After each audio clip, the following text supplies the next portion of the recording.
Bom pessoal, tudo bom? Então vamos continuar essa série de vídeos aqui, né? Nós estamos ensinando aqui meus poderes e meus deveres, né? Não é isso? Então, continuando esse assunto, então o que eu já falei antes, né? Então tem que ter um equilíbrio saudável entre poder e dever, né? Por exemplo, na Bhagavad Gita, Krishna fala, por exemplo, de igualdade, né? Assim, que o sábio, né? O sábio, ele vê com visão de igualdade todas as entidades vivas, né? Seres humanos, animais, plantas. Por quê? Porque ele vê a centelha espiritual dentro, né? Ele não vê a parte externa, ele vê a centelha espiritual. Isso é igualdade, não é isso?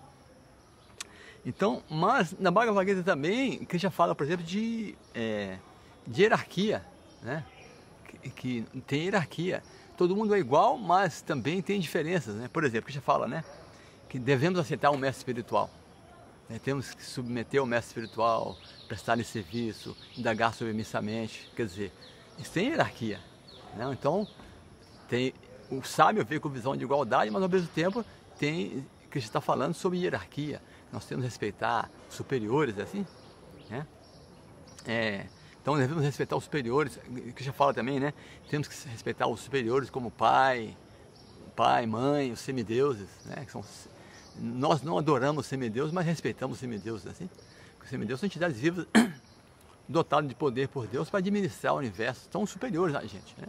Então, esse é o ponto, né?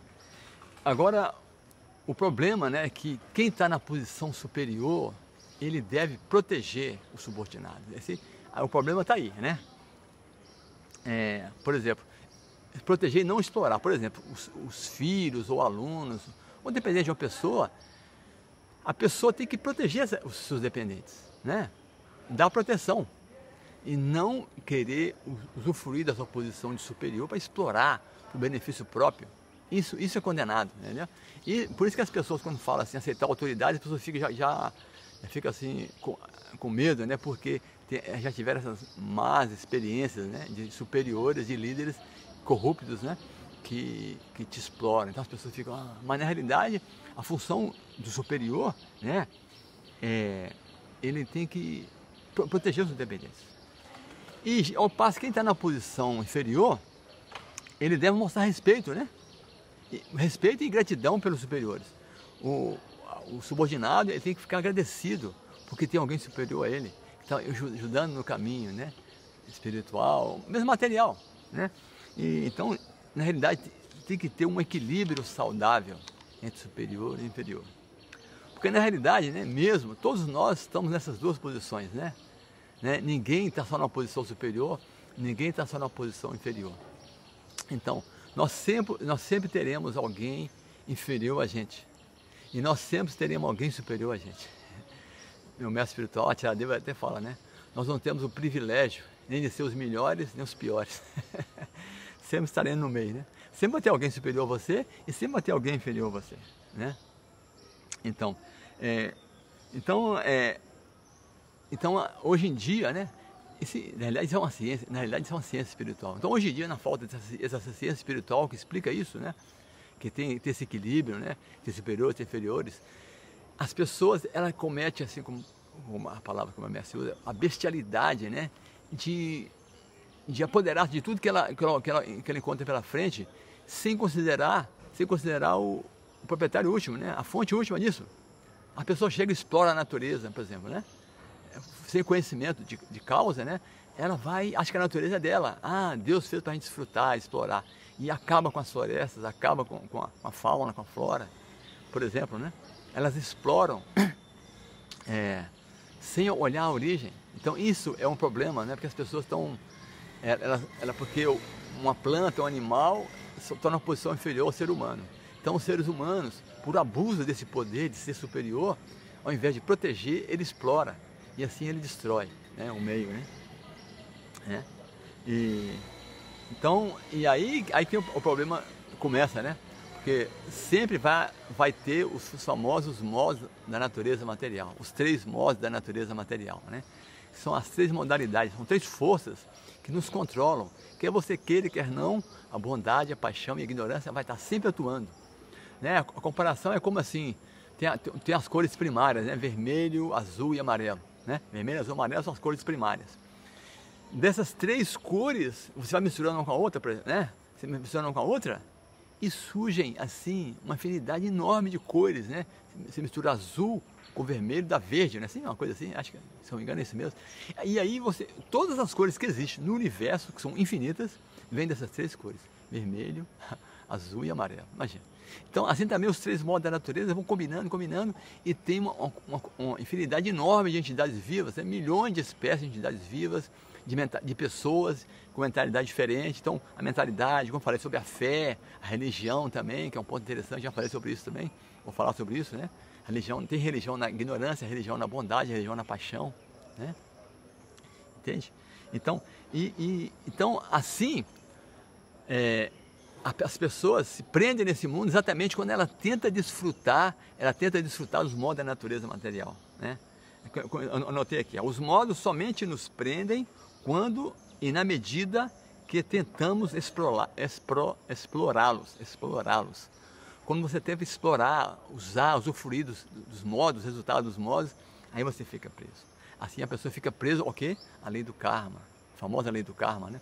Lei da ação e reação. Porque quando você não tenta desfrutar os frutos da ação, né? E oferece todo o resultado a Krishna, a Deus, aí você fica livre do karma, né? Assim, já comentei um vídeo sobre isso, né? São atos de sacrifício, né? Oferenda, fazer oferta a Deus.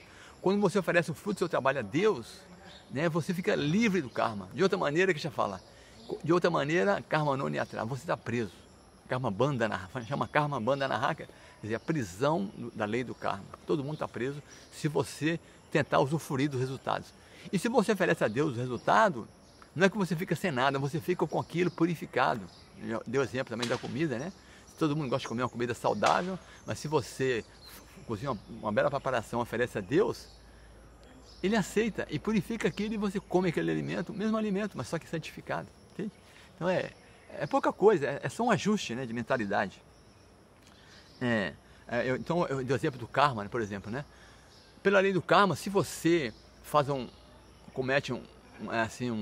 prejudica uma pessoa, um animal, mesmo uma planta, ou mata uma outra entidade viva, né, assim, você, na realidade, você está dando o direito àquela outra entidade viva que você está prejudicando ou matando, de te matar em outra vida, né? Porque aqui nós pela cultura védica, a cultura da ciência espiritual, nós não temos só essa vida, né? Como as religiões monoteístas, né, tribais falam, né, que nós nascemos, vamos morrer e acabou, né? Essa vida é a primeira. Não. Nós viemos de outras vidas e vamos continuar. Então, se você comete atividades pecaminosas, ou se você agride uma pessoa, você vai sofrer as consequências disso, porque essa pessoa, você está dando a ela o direito de vingar, não é assim? Então, outro ponto interessante assim, então assim, para você sair desse ciclo, é um ciclo, né? Você prejudica alguém, na outra vida ela te prejudica. Você mata alguém, na outra vida ela te mata. Entende? Então é um ciclo. Então, para sair desse ciclo vicioso, né? Eu anotei aqui, ó. Para sair, além de ocuparmos em Bhakti Yoga, o Yoga da devoção, né? Que não gera karma.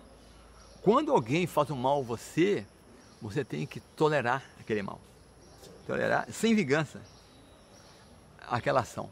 Então, alguém te prejudica, você não tenta vingar. Se você tolera, vê aquilo, não, essa pessoa está me prejudicando porque eu já prejudiquei essa pessoa, né? Em outra ocasião, em outra vida. Então, assim, se você tolera ver aquilo como você é o culpado daquilo, aí o que acontece?